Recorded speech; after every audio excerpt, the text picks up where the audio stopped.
at ng Espiritu Santo. Amen.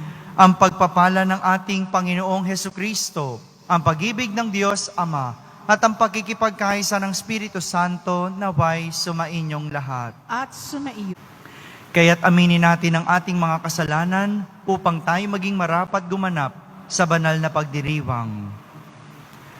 Inaamin ko sa makapangyarihang Diyos at sa inyo, mga kapatid, na lubha akong nagkasala sa isip, sa salita at sa gawa, at sa aking pagkukulang. Kaya'y sinasamo ko sa mahal na Birheng Maria, sa lahat ng mga anghel at mga banal, at sa inyo, mga kapatid, na ako'y panalangin sa Panginoong ating Diyos. Kawan tayo na makapangyarihang Diyos, patawarin tayo sa ating mga kasalanan at patnubayan tayo sa buhay na walang hanggan. Amen. Panginoon, kaawaan mo kami. Panginoon, kaawaan mo kami. Kristo, kaawaan mo kami. Kristo, kaawaan mo kami. Panginoon, kaawaan mo kami. Panginoon, kaawaan mo kami. Manalangin tayo. Ama naming makapangyarihan, ikaw ang may-ari sa tanang kinapal at ikaw ang tumatawag sa aming paglilingkod para pangasiwaan ang tanang umiiral sa sansinukob. Sa pamamagitan ni Jesucristo, kasama ng Espiritu Santo, magpa sa walang hanggan. Amen. Pagbasa mula sa mga gawa ng mga apostol.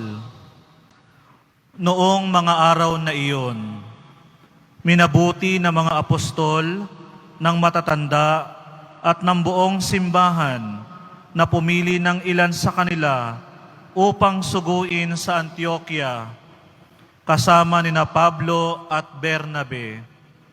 At sinugo nila ang mga pangunahin na mga kapatid, si Judas na tinatawag na Barnabas at si Silas. Ipinadala nila ang sulat na ganito ang nilalaman. Kaming mga apostol at matatanda ay bumabati sa mga kapatid na hentil sa Antioquia, sa Syria at Cilicia. Nabalitaan naming ginugulo kayo ng ilang kasamahang galing dini, bagamat hindi namin sila inutusan.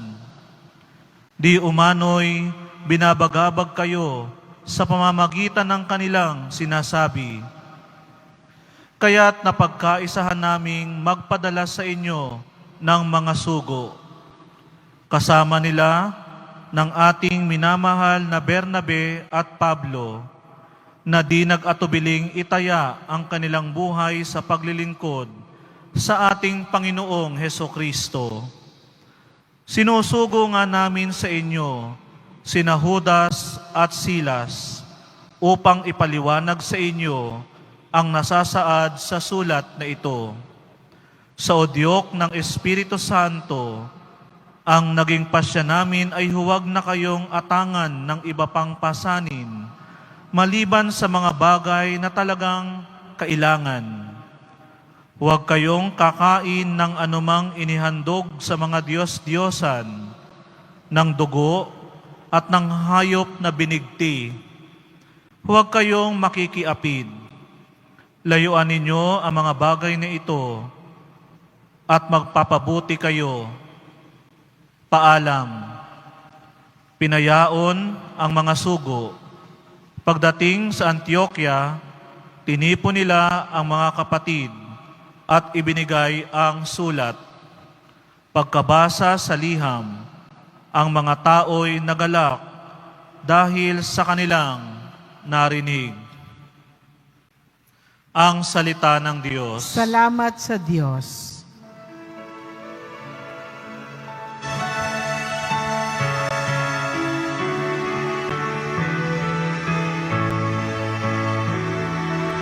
Sa gitna ng mga bansa, sabihing Diyos ay dakila.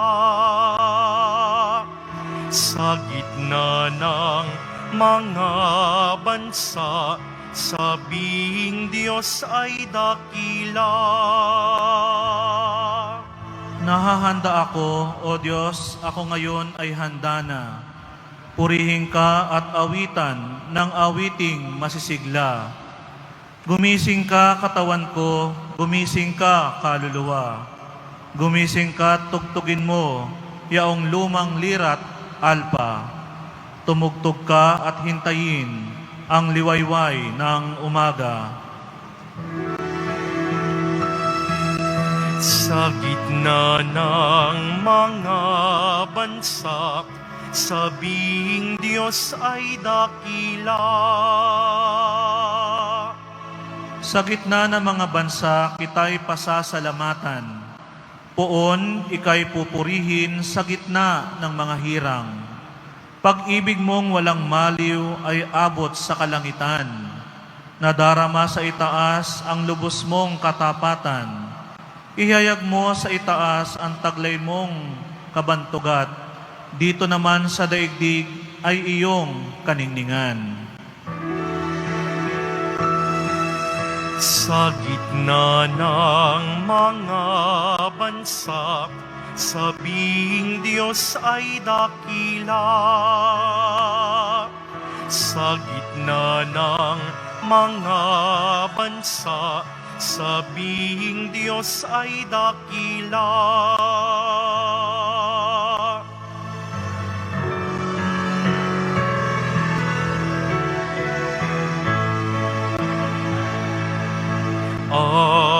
Alleluia, Alleluia, Alleluia,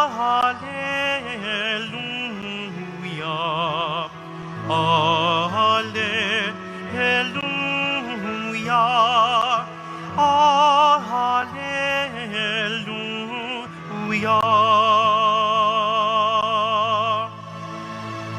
Aking mga kaibigan, alam na ninyo ang tanan na mula sa amang mahal.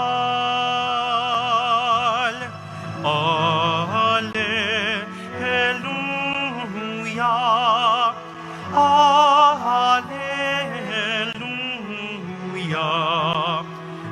Alleluia, Alleluia.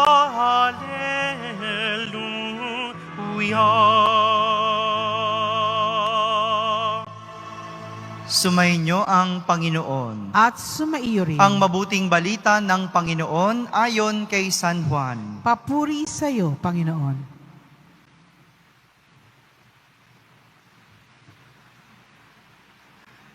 Noong panahong iyon, sinabi ni Jesus sa kanyang mga alagad, "Ito ang aking utos. Mag-ibigan kayo gaya ng pag-ibig ko sa inyo." Walang pag-ibig na hihigit pa sa pag-ibig ng isang taong nag-aalay ng kanyang buhay para sa kanyang mga kaibigan. Kayo'y mga kaibigan ko kung tinutupad ninyo ang mga utos ko. Hindi ko na kayo inaaring alipin sapagkat hindi alam ng alipin ang ginagawa ng kanyang Panginoon. Sa halip, inaari ko kayong mga kaibigan sapagkat sinabi ko sa inyo ang lahat ng narinig ko sa aking Ama. Hindi kayo ang pumili sa akin. Ako ang pumili at humirang sa inyo upang kayo'y humayo at mamunga at manatili ang inyong bunga. Sa gayon, ang anumang hingin ninyo sa Ama, sa aking pangalan, ay ipagkakaloob sa inyo. Ito ang iniutos ko sa inyo. Mag-ibigan kayo. Mga kapatid, ang mabuting balita ng Panginoon. Pinupuri ka naming Panginoong Hesukristo. Isang magandang araw po sa inyong lahat. Araw ng Biyernes at araw ng Poong Jesus Nazareno. Kadalasan, nakikipagkaibigan tayo sa mga taong gusto lang natin. Kaya nga, pinipili natin ang mga taong gusto nating maging kaibigan. Hindi basta-basta at hindi kung sino-sino ang tinuturing nating kaibigan. Kaya madalas, piling-pili talaga ang ating mga kaibigan.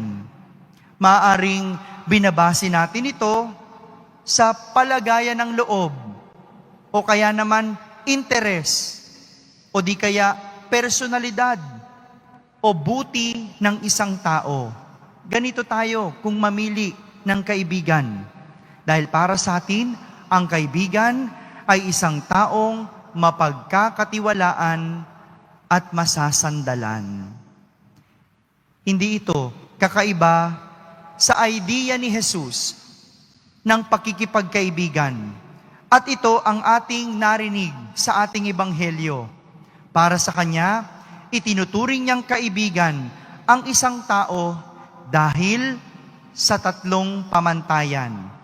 Una, para kay Jesus, ang kaibigan ay isang taong pinag-aalayan niya ng kanyang buhay. Sa makatuwid, ang kaibigan para kay Jesus ay isang taong kaya niyang ibigin. Hindi kaibigan kapag hindi mo kayang ibigin. Hindi kaibigan kung hindi mo kayang ibigay ang iyong sarili. Hindi kaibigan kung hindi mo kayang magsakripisyo para sa Kanya. At para kay Jesus, ang kaibigan dapat kayang pag-alayan ng sariling buhay. Pangalawa, ang kaibigan ay isang taong kaya niyang pakinggan at sundin. Hindi ba't ganitong kaibigan? Magkakampi kayo sa lahat ng oras, nagtutulungan sa oras ng kagipitan, nagbibigay ng payo at pinakikinggan mo. Ganitong kaibigan, nakikinig sa isa't isa at sinusunod ang sinasabi. Kaya nga, pinipili natin ang kaibigan kasi dapat siya yung taong kaya nating pakinggan at sundin. Ikatlo, para kay Jesus, ang kaibigan ay isang taong kayang pagsabihan ng sikreto. Ibinibigay o ipinapaalam ng isang tao ang kanyang kwento, ang kanyang pinagdadaanan, o kanyang sikreto. Ganitong magkaibigan, hindi ba? Nagsasabihan ng kwento, nagsasabihan ng pinagdadaanan. Kung hindi mo kayang sabihin sa kaibigan mo lahat ng totoo sa iyo, maaring hindi kaibigan ang turing mo sa kanya. Ganitong kaibigan para kay Jesus. Ganito makipagkaibigan si Jesus. Katulad din ng hinahanap natin sa isang kaibigan. Ngunit, hindi katulad natin si Jesus. Iba si Jesus. Hindi katulad natin si Jesus, hindi namimili kung sino ang kakaibiganin. Dahil dito, pinipili ka niya. Hindi dahil taglay mo ang tatlong katangiang ito, kundi dahil kaya kanyang ituring na kaibigan. Si Jesus hindi namimili kung sino ang kakaibiganin. Hindi dahil sa tatlong batayang ito, kaya kanya pinili, kundi kaya kanyang ituring na kaibigan. Pinipili ka ni Jesus na maging kaibigan kahit tingin mo hindi ka kaibig-ibig o kahit hindi ka marunong makinig at sumusunod sa Kanya o kaya minsan may pagkakataon na nasisira mo ang tiwala niya. Pinipili ka ni Jesus dahil kaya niyang ipakita sa iyo ang lahat ng katangian ng isang kaibigan. Ito ang masarap sa pakikipagkaibigan kay Jesus, buo at puno ng pag-ibig. Ngunit, ang magandang tanungin, kaibigan din ba ang turing mo sa Kanya?